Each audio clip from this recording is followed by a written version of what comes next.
Bien, es una alegría para mí comunicarme con ustedes y aceptar esta cordial invitación de Ediciones Puma. Siempre es grato para mí visitar Lima, estar en Perú o tener contacto con mis hermanos peruanos por la historia que nos une y sobre todo por la figura del general San Martín, a quien admiramos tanto Perú y Argentina. Creo que estamos muy empatados allí. Ahora hablando de empate, como soy una persona de fútbol también, y lo practiqué un poco a mi modo, cuando me dicen, ¿por qué hacer teología? Sus implicaciones en la vida de la iglesia, la academia y la vida diaria, viniendo la invitación de Perú, pensé en la academia, porque soy académico en el sentido ontológico y pleno del término. Uno, porque me dedico a la academia, de la teología, de la filosofía, y otra porque futbolísticamente soy de la academia, es decir, para los que saben de fútbol, del Racing Club de Avellaneda. Entonces yo creí que íbamos a hablar reeditando los famosos encuentros en el 67 entre Universitario de Perú, que creo que le dicen la crema de la creme en el fútbol peruano, ¿no? Algunos dirán que no. Y la academia, en aquellos enfrentamientos muy fuertes, por cierto, con un jugador notable que tenía Universitario, que era Chumpitaz, me parece que era Chumpitaz. Y bueno, pero me imagino que están hablando de la academia universitaria, del ámbito del saber, de aquello que está ilustrado, digamos, simbólicamente por Atenas. Entonces me han planteado la pregunta, ¿por qué hacer teología? Y una reflexión sobre sus implicaciones para la vida de la iglesia, la academia y la vida diaria, vida cristiana. La primera reflexión que se me ocurrió es que la pregunta es muy buena, porque no dice qué es teología, ni siquiera cómo estudiar la teología, o para qué sirve la teología, que también son preguntas válidas, sino por qué hacer teología. Excelente pregunta, porque ya está implicando que la teología no es una cosa hecha, ya una cosa preelaborada que uno puede comprar y en una librería ya está hecha. Se trata siempre de hacer, de elaborar, de articular, de escribir, de pensar una teología. Si la teología es pensar sobre Dios o alrededor de Dios o desde la óptica de Dios y de su revelación, esto tiene que ver con toda la realidad, pero una realidad que siempre es cambiante. Por lo tanto, recuerdo que cuando se me pregunta por qué hacer teología, hay una famosa obra de un gran maestro mío también, que fue el doctor José Miguel Bonino, que en el año 1975 publicó su famoso libro Doing Theology in a Revolutionary Situation, es decir, haciendo teología en una situación revolucionaria, que después se tradujo al castellano con un título distinto, La fe en busca de eficacia.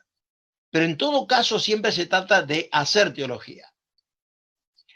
La primera reflexión entonces, o el primer punto, es la importancia de la teología para la vida de la iglesia, diría.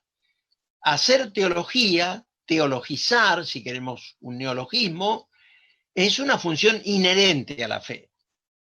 Como decía San Anselmo, ese gran teólogo y filósofo de la Edad Media, se trata de creer para comprender. San Anselmo decía, creo para comprender, porque si no creyere, tampoco comprendería. Y ahí vemos la relación entre la fe y la comprensión, o lo que se dice, sobre todo en expresiones católicas, la inteligencia de la fe. Por lo tanto, la teología es inteligencia de la fe. La fe es un acto, pero en ese acto de fe, inherente a nuestra realidad como seres humanos, ya que si observamos nuestra vida cotidiana, siempre estamos actuando por fe, es decir, no siempre actuamos después de hacer estudios analíticos de una cosa, sino que actuamos por fe, y entonces la fe o el acto de fe no es meramente algo emocional, pasional, existencial, aunque tiene esas connotaciones, y al decir existencial evocamos la figura de Søren Kierkegaard en aquel libro magnífico sobre la fe de Abraham, que habla de la fe de Abraham. Entonces, la fe no es solo emocional, pasional y existencial, sino también intelectual. La fe debe ser pensada. Recordarán los que han leído en aquel tiempo, lo conocen el libro todavía, de John Stott, ese gran maestro anglicano que tuvo muchos vínculos con la fraternidad teológica, con Samuel Escobar, René Padilla. Él tiene el pequeño librito Creer es también pensar, y ahí también está dentro de esa misma tradición de vincular la fe con el conocimiento. Yo creo que de entrada siempre debemos aclarar, y yo siempre lo hago, que hay que distinguir el dogma o las doctrinas de la teología. No porque en las doctrinas no estuviera presente la teología, siempre hay elementos teológicos, pero la doctrina o el dogma es, en expresión muy feliz de José Severino Croato, una clausura de sentido, porque es algo cerrado en sí mismo. La doctrina está hecha, ahí sí, no hay que hacerla, hay que aprenderla, hay que enseñarla, pero no es que la estamos haciendo. Pero eso no alcanza, porque el mundo sigue andando, la gente sigue pensando, las ciencias humanas avanzan, la filosofía desarrolla su discurso y va cambiando, y las doctrinas muchas veces no responden a esos cambios, digamos, culturales que se están efectuando en el mundo. Podríamos decir que, en un sentido general, somos todos teólogos y teólogas si somos creyentes. En algún momento determinado nos preguntamos qué significa lo que creo. Y para Calvar, la teología, directamente él afirma, era una ciencia humana, muy extraña, por cierto, ya que se trata de Dios. Teología, es decir, logos, discurso, ciencia, saber sobre Dios. Y decía Calvar, es una ciencia extraña porque su objeto, entre comillas, es Dios. Pero Barth decía, nunca podemos convertir a Dios en objeto, porque Él es sujeto. Y ahí viene el problema de llamar a la teología ciencia o no llamarla ciencia. En una definición muy breve y contundente de Barth, la teología sirve a la iglesia sirviendo a la predicación. Siempre recordamos que Calvar fue pastor reformado en Suiza y que nunca dejó de ser pastor, pero a la vez era teólogo. Y entonces la teología estaba al servicio de la iglesia sirviendo a la predicación.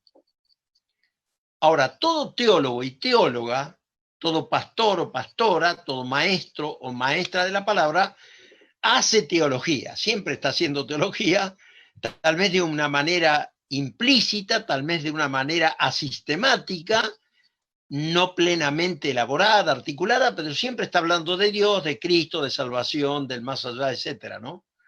Y bueno, se trata de Dios. La teología, como decimos, es teos, Dios, logía, logos de Dios, pero no de un Dios metafísico, simplemente de un Dios motor inmóvil, como decía Aristóteles, sino del Dios revelado en la historia, del Dios de Abraham, Isaac y Jacob, del Dios y Padre de nuestro Señor Jesucristo.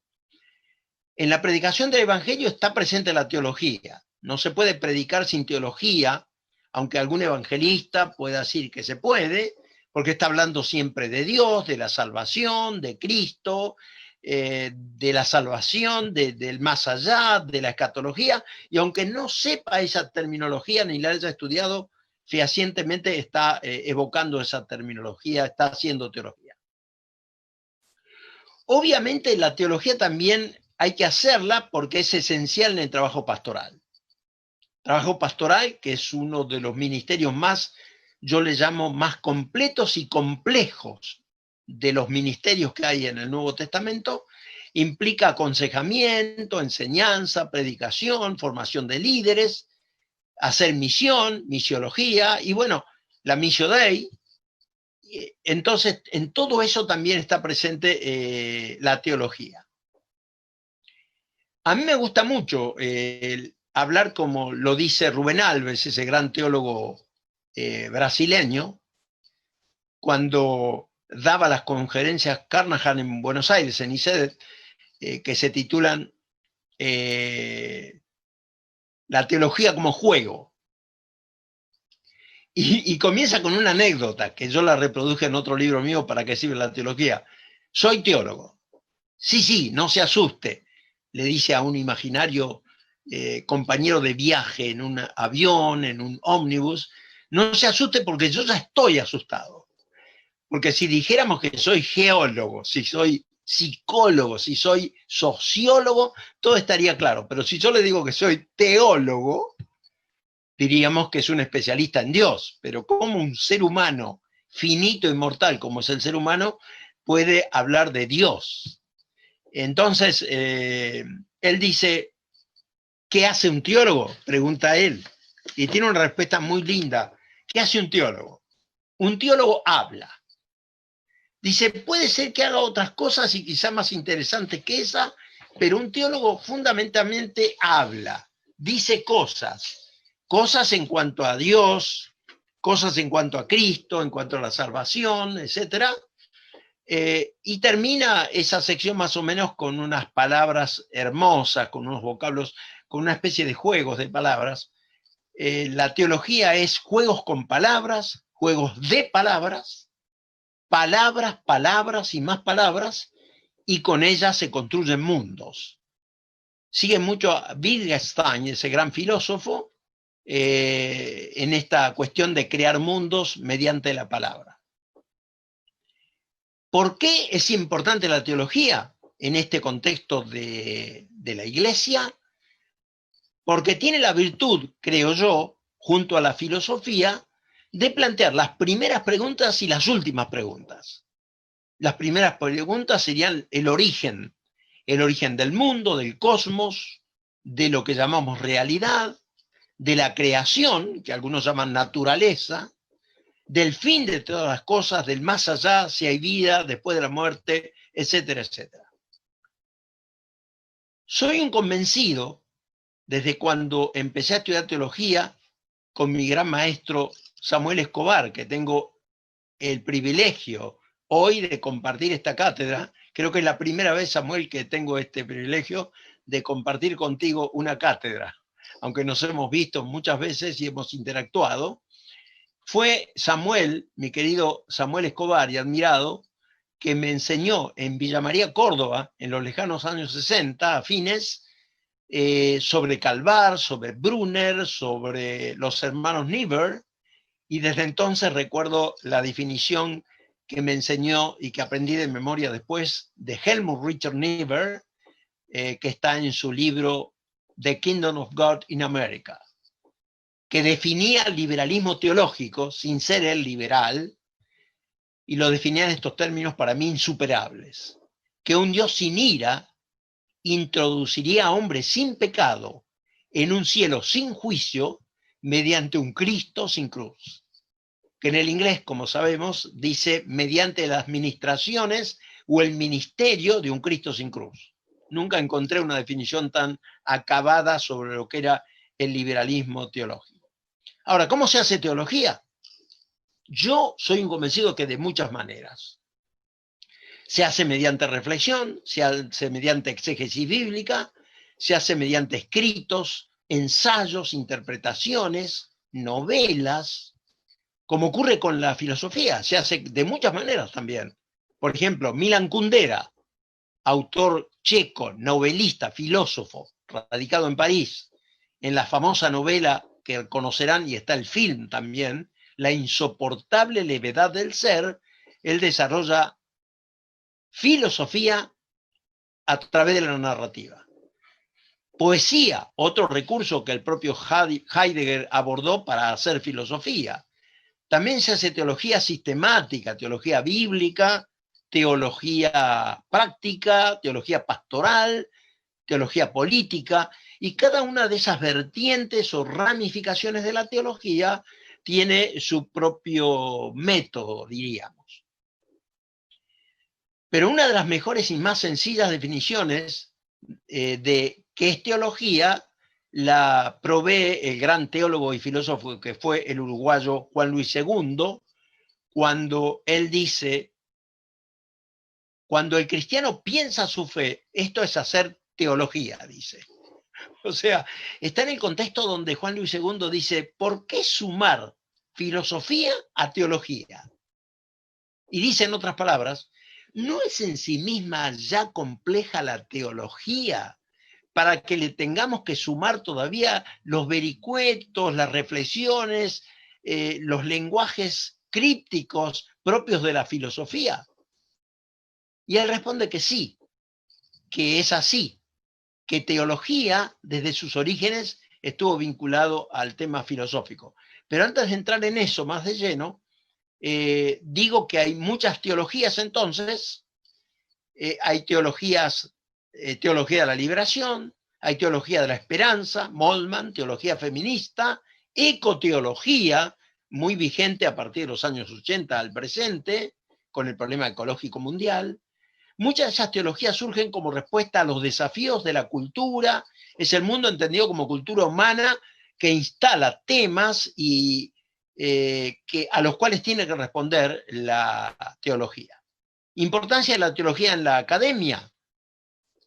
Bueno, desde sus tiempos más remotos, desde los griegos, la teología era lo que se llamó filosofía primera.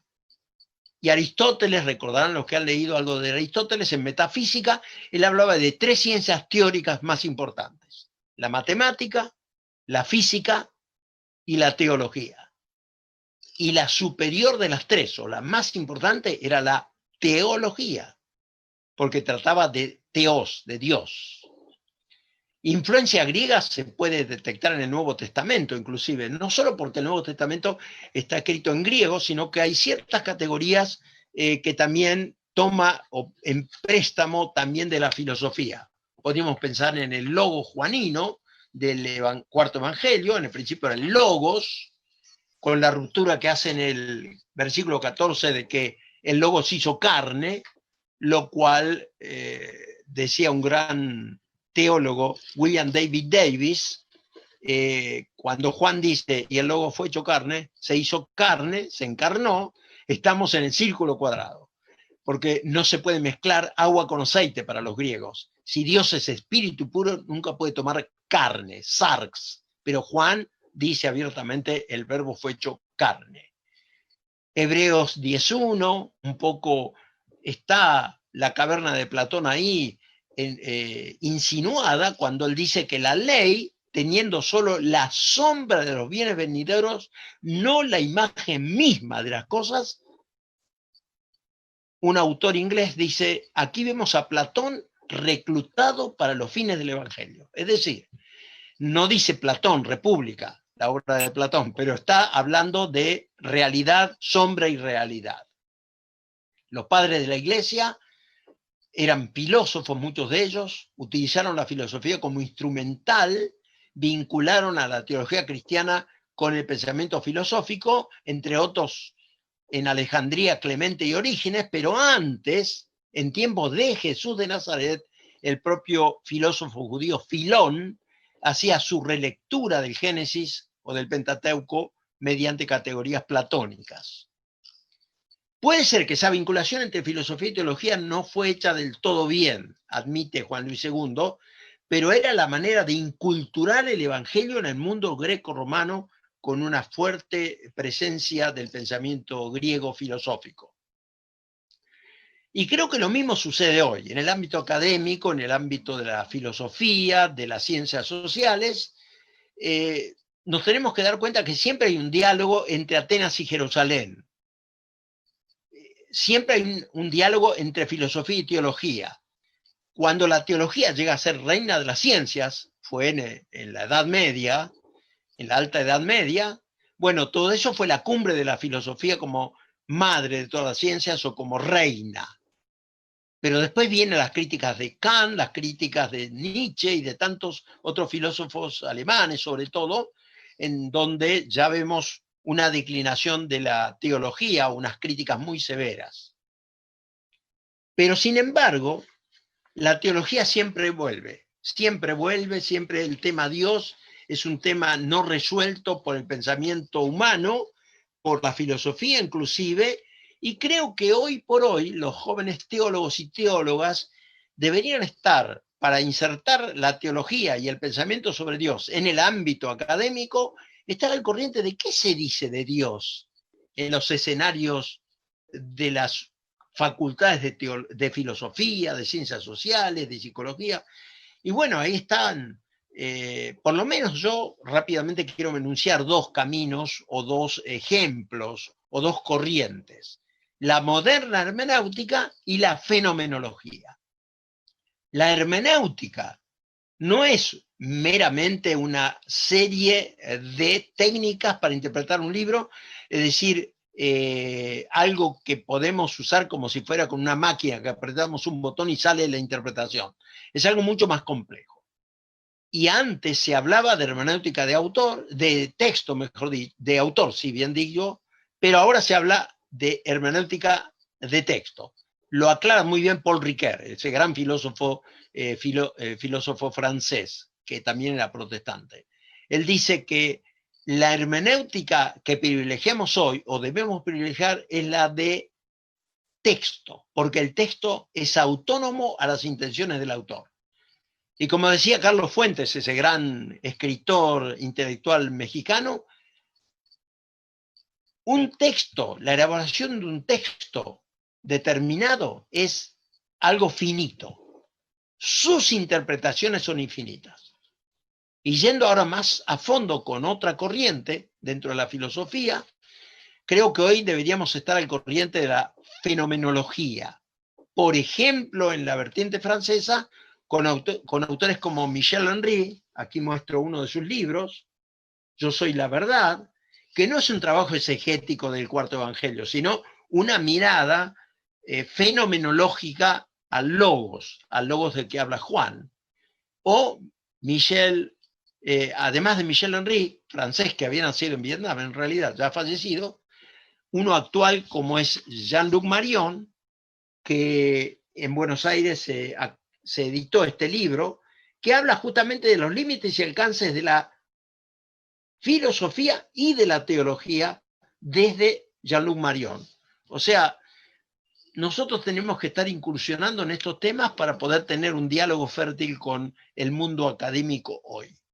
Y para citar un autor más y el último, también Emmanuel Levinas, filósofo judío, que realmente es magnífico porque él hace toda una fenomenología, una filosofía tomando categorías bíblicas del Antiguo Testamento. Y él dice que conocer a Yahvé se lo conoce en la práctica de la justicia. Cita Jeremías, capítulo 22, donde se produce este breve diálogo. ¿Tu padre no comía y bebía? También hizo justicia y equidad, pues mejor para él. ¿No es esto conocerme? Dice Yahvé. Es decir, que para el concepto hebraico, en este caso el profeta Jeremías, para el Señor, el Dios de Israel, para Yahvé, conocerme a mí, dice el Señor, es practicar la justicia. Y ahí lo conecta Levinas, estoy citando de su libro Dios, la muerte y el tiempo, que eran clases que dio en la Sorbona, en París. Cita también Mateo 25, la famosa parábola, dicen algunos, de las ovejas y los cabritos, que conocemos todos nosotros seguramente, y dirá a los que están a su derecha, porque les dirá, cuando tuve hambre me diste de comer, cuando tenía sed me diste de beber, cuando no tenía dónde cubrirme me diste abrigo, pero ¿dónde estabas? Dice, porque lo hicisteis a estos pequeños, a mí lo hicisteis.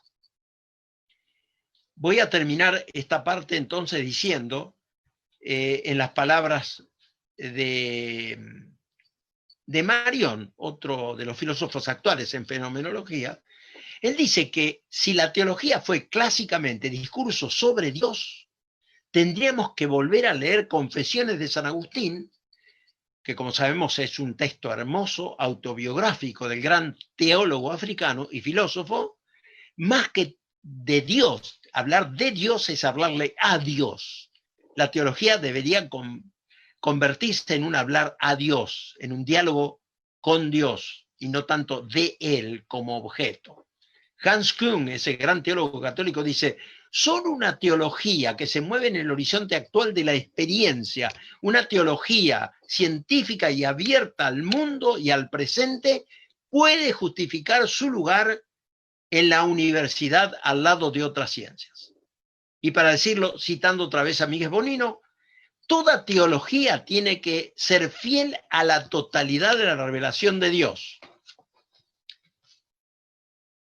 a la catolicidad del pueblo de Dios, su universalidad, y a la vez comunicar en la plenitud, en la carne concreta del lenguaje, tiempo y cultura en que se desarrolla.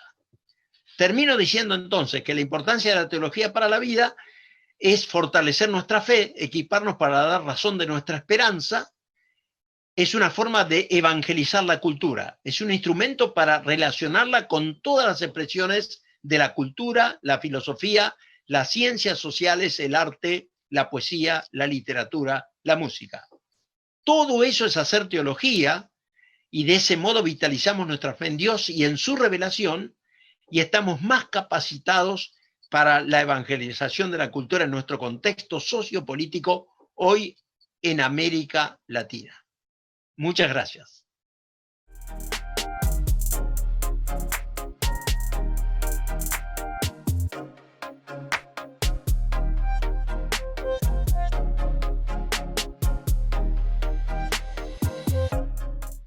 Agradezco mucho esta presentación del doctor Roldán, que ha sido clara y nos ha dado muchos ejemplos que ilustran lo que va diciendo.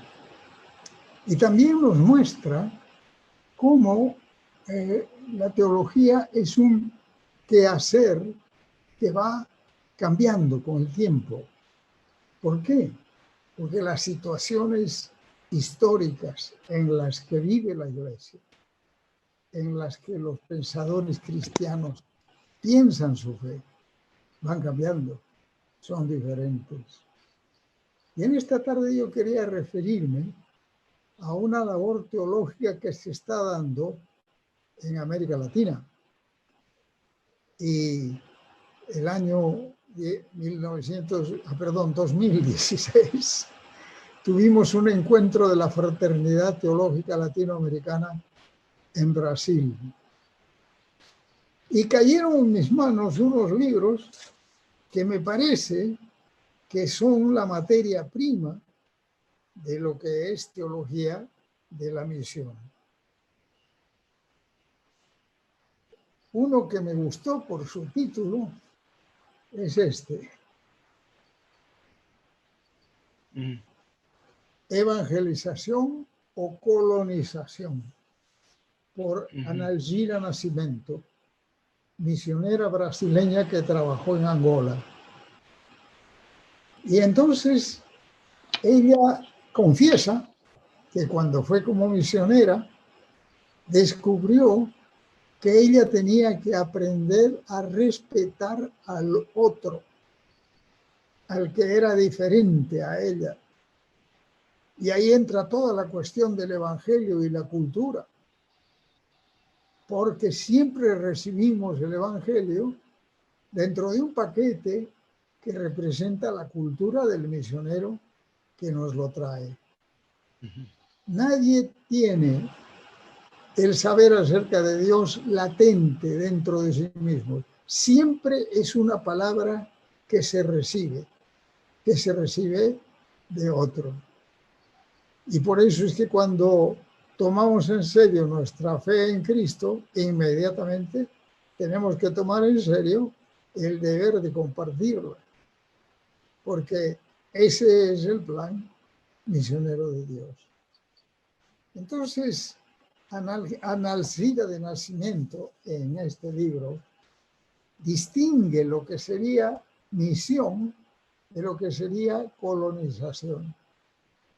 Y nos cuenta cómo ella descubre, ¿no?, como brasileña que va a Angola, que tiene una actitud colonialista, que no considera al otro en sí mismo, al angoleño, sino como un objeto de mi acción misionera. Y entonces nos lleva en una reflexión que es teológica, aunque a primera vista parezca una reflexión sociológica y antropológica, en realidad es teológica, es descubrir que la palabra de Dios y el ejemplo de Jesucristo en la misión nos enseñan a tomar en serio al otro y lo que se llama alteridad, o sea, lo que caracteriza al otro. Yo he tenido experiencias muy gratas en la selva del Perú, cuando me he encontrado con creyentes que por fin, después de varios años, tienen un evangelio, o sea, un relato de la vida de Jesús en su propia lengua. Y siempre me acuerdo cómo los ojos le brillaban a este maestro bilingüe que me dijo: ya tenemos el evangelio de Marcos en nuestra lengua. Dios habla mi lengua, hermano. O sea que la lectura de la palabra de Dios tiene que tomar en cuenta que esta palabra viene de un contexto y por medio de la predicación, de la comunicación del evangelio, entra en otro contexto. Y que hay que trabajar. Hay que ir trabajando lo que esto significa. Eso es teología, porque eso es reflexionar sobre la misión. Puma ha publicado un librito muy bonito, no lo tengo conmigo aquí, pero seguro que ellos lo pueden mostrar, que es un comentario del Evangelio de Lucas por Darío López. Darío López es un pastor, ha sido obispo de la Iglesia de Dios Pentecostal y trabaja en un barrio pobre en el sur de Lima. Su inquietud teológica lo llevó a estudiar, fue incluso hasta Inglaterra, estudió en Oxford, pero al regresar ha vuelto al barrio donde siempre trabajó y fue pastor. Entonces, esta reflexión sobre su práctica le dio una percepción de cosas que hay en la letra del Evangelio que a veces no tomamos en cuenta. Y es que ahí entra en juego toda una historia de lo teológico. Una gran obra de la que ustedes me han oído hablar mucho, precursora de teología en América Latina, es la obra de un misionero escocés que trabajó en el Perú y escribió su libro El otro Cristo español.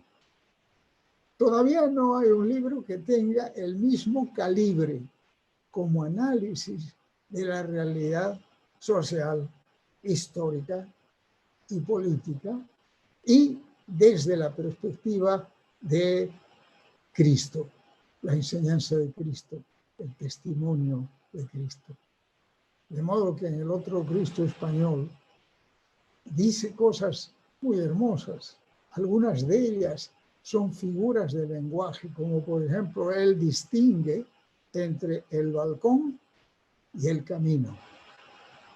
Él dice que cuando estuvo en España contemplaba las procesiones, la gente que se colocaba en los balcones y desde los balcones miraban pasar la imagen del Cristo sufriente. Él dice, pero desde el balcón no se conoce a Cristo. Para conocer a Cristo hay que seguirlo en el camino. Y así hace una distinción que ha sido muy útil en nuestra reflexión latinoamericana. De manera que les recomiendo este comentario de Lucas que ha escrito el pastor Darío López y que se llama La misión liberadora de Jesús. Pero el día que estuve en la reunión de la Fraternidad Teológica en Brasil, me encontré otro libro que también es reflexión sobre la práctica. Es este libro, Misionarios Feridos. Y la autora se llama Antonia Leonora van der Meer, viene de familia holandesa, pero todos la conocemos como Tonica. En el año 1976, el movimiento Alianza Bíblica Universitaria de Brasil organizó un congreso misionero internacional. Fue increíble el número de estudiantes que tenían interés en asistir al congreso misionero. Y resulta que estábamos en la Universidad de Curitiba y solamente había 500 plazas. Así que tuvimos que limitarnos a seleccionar a 500 de entre casi 1000 que querían asistir. Esa inquietud por escuchar acerca de la misión, esa inquietud por enterarse más de Cristo y de lo que significa ser su discípulo, eso es teología. Y esa es una indicación de que el Espíritu de Dios esté en acción. Siempre es importante que el misionero no piense que él tiene a Dios en un paquete y que lo lleva a otro pueblo. No, no. Cuando vamos a otro pueblo, ya Dios está en acción ahí. Y ese es lo que leemos en el Nuevo Testamento. Dios está en acción. Y entonces hemos de aprender, y aquí hay una figura de un teólogo brasileño, del cual voy a hablar en un momento. Dice que el misionero tiene que aprender, la iglesia tiene que aprender de los niños que hacen volar sus cometas, sus barriletes, y que se van moviendo buscando en qué dirección sopla el viento. Y cuando encuentran, entonces ahí sueltan el hilo de la cometa y la cometa se eleva. Y la lección de esta figura es que la iglesia debe estar atenta a las señales de los tiempos para ver por dónde se mueve el Espíritu de Dios hoy en día. Eso es algo que está sucediendo en España. En España tenemos ahora muchos misioneros latinoamericanos. Tenemos argentinos, colombianos, ecuatorianos, peruanos, que quieren cooperar con las iglesias. Algunos no llegan a entender la mentalidad del español y algunos traen ya su esquema y lo quieren imponer y a veces no funciona. Pero tiene que haber apertura para saber por dónde se mueve Dios hoy en día. Les doy un ejemplo. Aquí en España, en las iglesias evangélicas, se han formado lo que se llama coros gospel. Los coros gospel son coros que cantan la música de los negros de Estados Unidos, la música gospel. Y entonces es una manera muy singular de atraer gente. Si hay un concierto del coro gospel, viene la gente.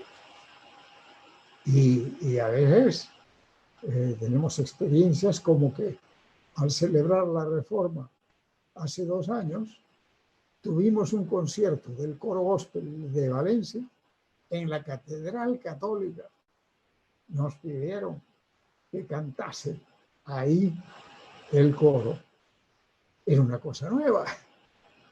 ¿Qué hay que hacer? No, nosotros no nos mezclamos con los católicos. No, hombre. ¿Qué hay que hacer?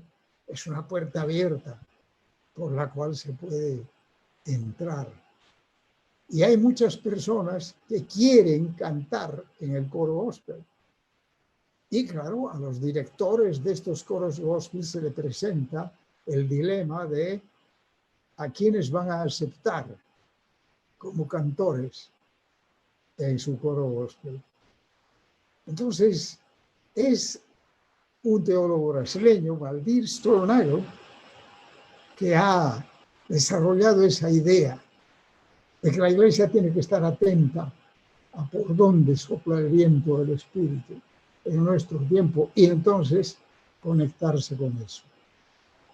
Otra misionera que fue misionera en Angola también y que en el Congreso Misionero de 1976 en Curitiba decidió entregar su vida a Cristo para la misión. Y luego se fue por 10 años de misionera a Angola.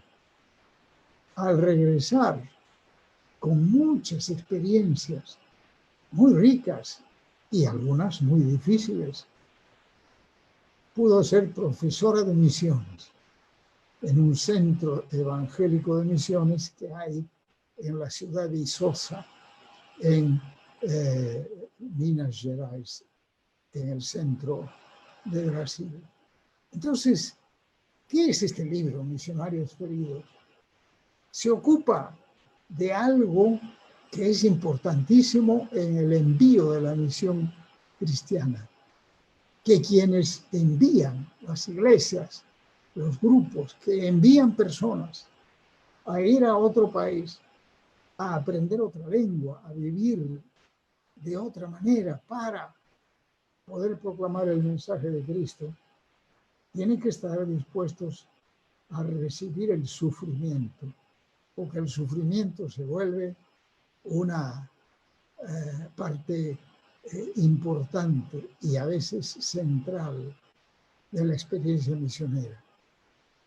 Entonces, con mucha sencillez, hace teología esta tónica reflexionando, de modo que el primer capítulo habla de la vida de Cristo y el segundo de la vida de Pablo y de cómo se da el fenómeno del sufrimiento.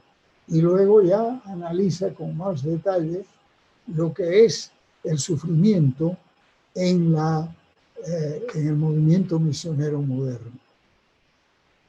Un problema que hay con los misioneros latinoamericanos, hay ahora como 9.000 misioneros latinoamericanos, según las cuentas de Comibam. Hay como 9.000 misioneros latinoamericanos que están en diferentes partes del mundo, y algunos en Europa, otros en Asia, otros en el norte de África. Y entonces ellos tienen que enfrentar esos dilemas que ella enfrentó.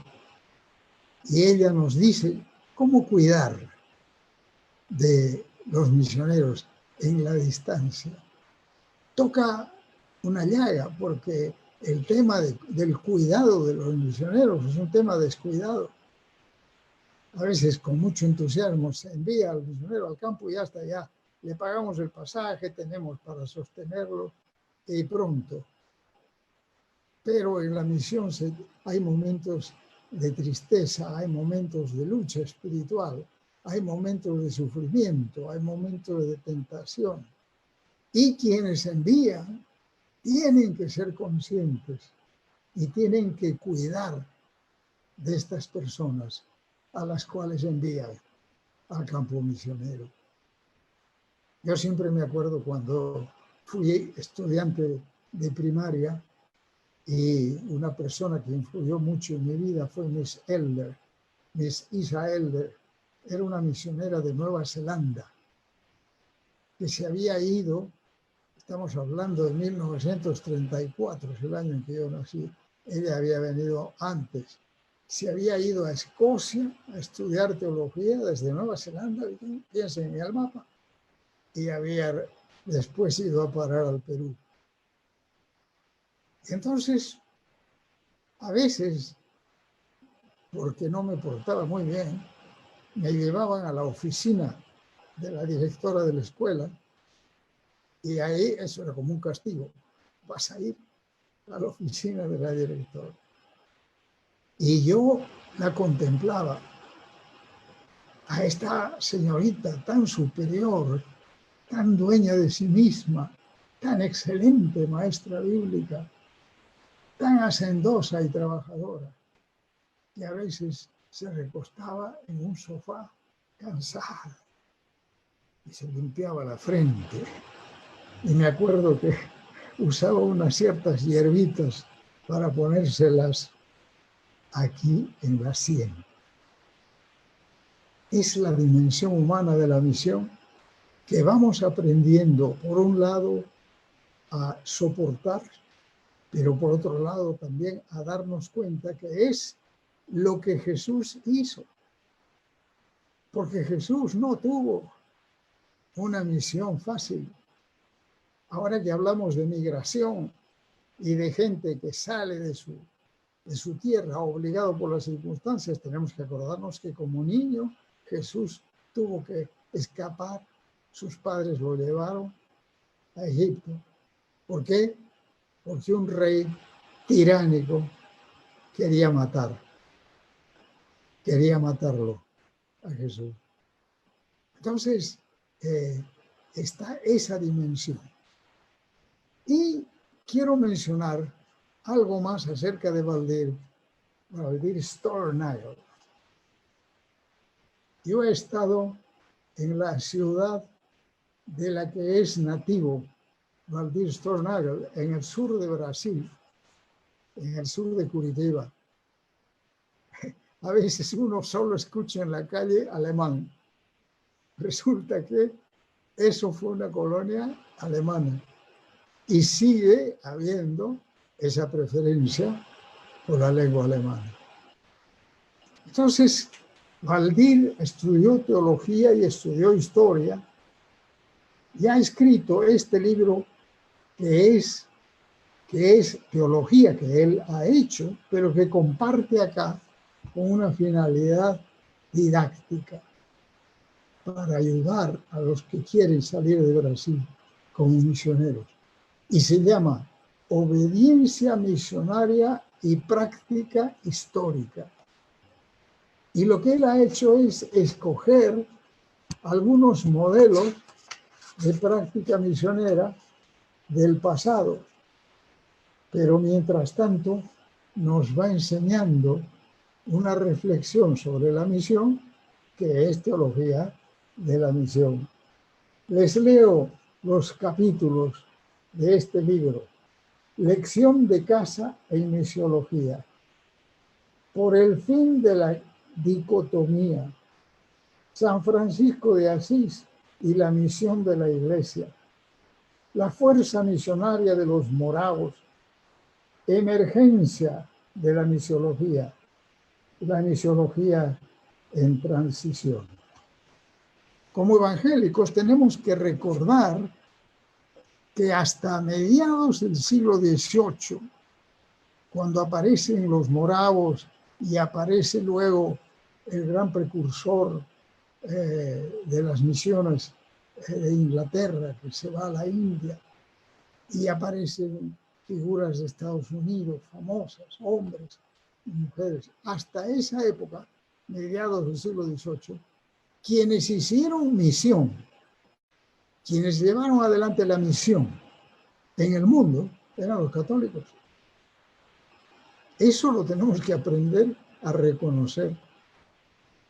Y hay un libro que se llama De Procuranda Indorem Salute. Y he visto que entre los oyentes esta tarde está mi querido amigo Mackintosh, Estuardo Mackintosh, que se ha dado el trabajo de traducir ese libro al inglés. ¿Por qué? Porque ese libro muestra, fíjense el título, De Procuranda Indorem Salute, cómo buscar la salvación de los indios. Ese es el título del libro. Y es entonces una descripción de lo que es la misión ideal en seguimiento de Cristo y no de los conquistadores. un libro más en la línea de Bartolomé de las Casas. De manera que al recordar esto tenemos que pensar qué podemos aprender de algunas de las cosas que practicaron y que hicieron las órdenes católicas misioneras.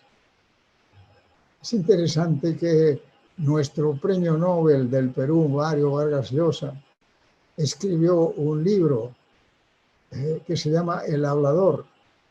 Y en este libro se narra a la manera de Vargas Llosa la historia de una persona que está traduciendo la Biblia en la selva del Perú y que él, por otro lado, además de conocer a estos evangélicos que están traduciendo la Biblia, conoce a las monjas que están sirviendo a los niños y adolescentes ahí en la selva del Perú.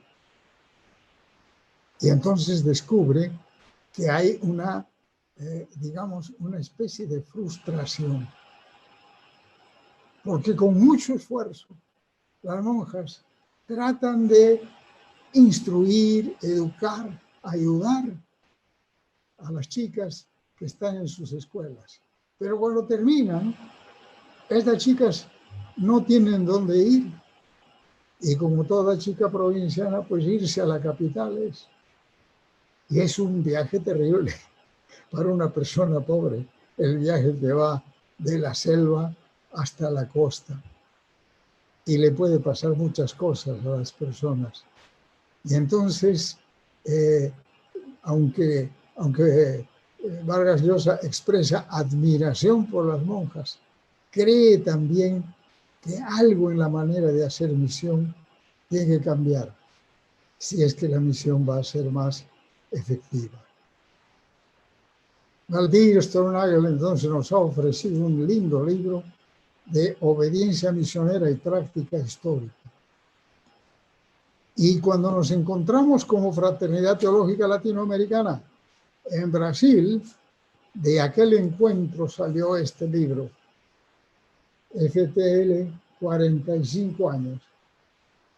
Y aquí ya encontramos una reflexión misiológica rica de Valdir, que incluye eso que he señalado, pero también otras cosas. Y curiosamente, Valdir ha hecho que su teología se comunique en forma narrativa. O sea, él no utiliza el estilo académico, no conceptual, y el estilo Santo Tomás o San Agustín. No. Él utiliza la narrativa. Hay un hermoso libro de Valdir que se llama Fazendo Teología de Olho na María, y que lo hemos publicado en castellano como Hacer Teología junto a María. ¿Y qué es lo que hace ahí Valdir? Valdir selecciona todos los pasajes referidos a la Virgen en los Evangelios y en Hechos de los Apóstoles. Y con eso va construyendo un cuadro, una figura de cómo es esta mujer que ha decidido dejar que Dios use su vientre, entregarle el vientre a Dios para que Dios cumpla su propósito de revelarse. Ese estilo narrativo que ha desarrollado Valdir es algo que me parece muy importante para la teología del mañana, del futuro, porque vivimos en una época en que la narrativa es muy importante. Y la Biblia es en buena parte narrativa. Siempre pienso yo en aquella persona que pregunta cuáles son los principales mandamientos. Y entonces nosotros diríamos, bueno, te voy a explicar. Te lo voy a explicar en un mensaje de 3 puntos. Cuando a Jesús le preguntan sobre los mandamientos, dice, te voy a contar una historia. Y lo que hace es contar una historia. Y es una de las cosas que Valdir ha practicado y que pienso que la teología del futuro también tiene que aprender. De manera que he querido hablarles un poco de las nuevas figuras, de las nuevas personas que están pensando su fe, reflexionando sobre ella en relación con la misión cristiana. Quiera el Señor que el resultado de ese trabajo sea que seamos mejores en nuestra obediencia al mandato misionero de Jesús. Amén.